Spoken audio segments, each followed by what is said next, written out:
কমিশনের সঙ্গে যোগ সাজেশ করে বিজেপি বাংলার ভোটারদের বঞ্চিত করার ষড়যন্ত্র করেছে। দলীয় নেতাকর্মীদের সঙ্গে বৈঠক শেষেও বিজেপি ও নির্বাচন কমিশনকে মিছিলের অভিষেক।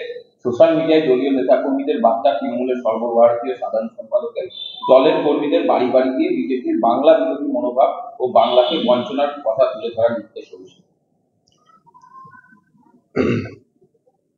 কখনো শুনছি যে দিদি একাই তৃণমূল দলের সবকিছু দেখভাল করবেন,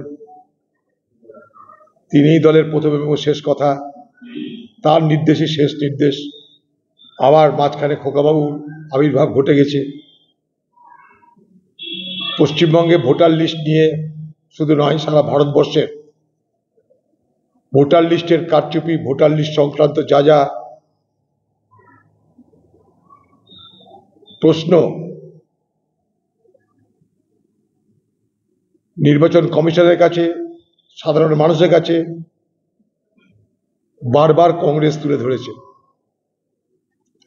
যখন মহারাষ্ট্রে, হরিয়ানায় ভোট কারচুপির, ভোটার লিস্ট নিয়ে যখন প্রশ্ন তুলেছিল কংগ্রেস, মহারাষ্ট্রে হারের পিছনে লোকসভা এবং বিধানসভা নির্বাচনের মধ্যে 29 লক্ষ ভোটার কিভাবে বেড়ে গেল, ভারতবর্ষের পার্লামেন্টে, মহারাষ্ট্রে কংগ্রেস এই প্রশ্ন বারবার তুলেছে, নির্বাচন কমিশনের কাছেও বারবার দাবি করেছে।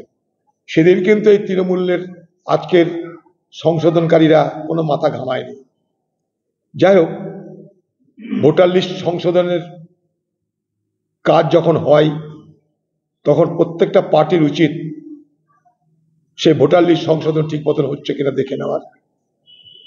কিন্তু ভোটার লিস্টকে সংশোধন করার নামে যেন বাংলায় নতুন করে ভোট প্রচার, ভোট পর্ব শুরু হয়ে গেল।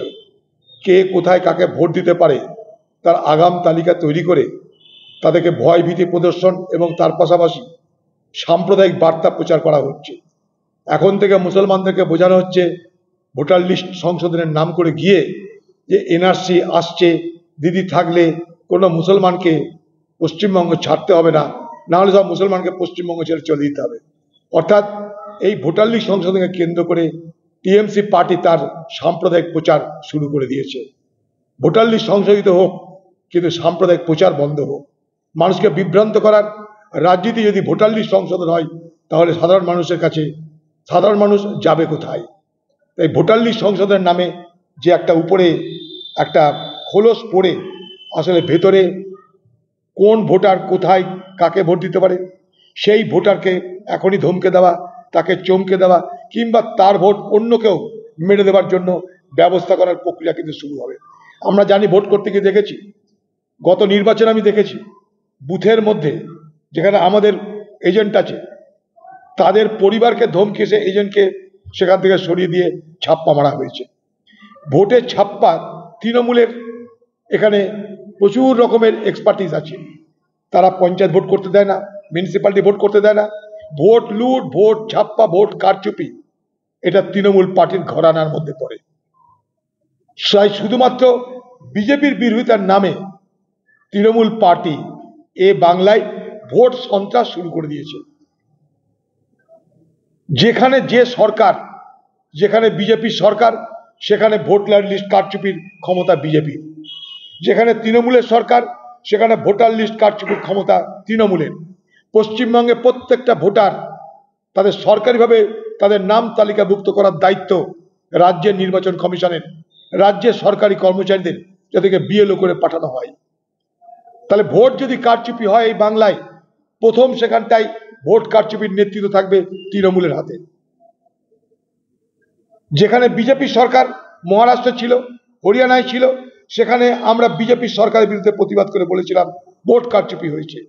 সেই প্রতিবাদ আমরা নির্বাচন কমিশনের কাছে নিয়ে গেছিলাম। বাংলায় ভোট কারচুপি যদি হয়, সব থেকে অগ্রণী ভূমিকা সেখানটা নেবে তৃণমূল পার্টি। আমরা খুব ভালো করে জানি, তার প্রক্রিয়া শুরু হয়ে গেছে। সেখানটায় এজেন্সি নিয়োগ করা হচ্ছে। এই এজেন্সিগুলো এই বাংলায় সাম্প্রদায়িক বিভাজনের রাজনীতিতে চোষ।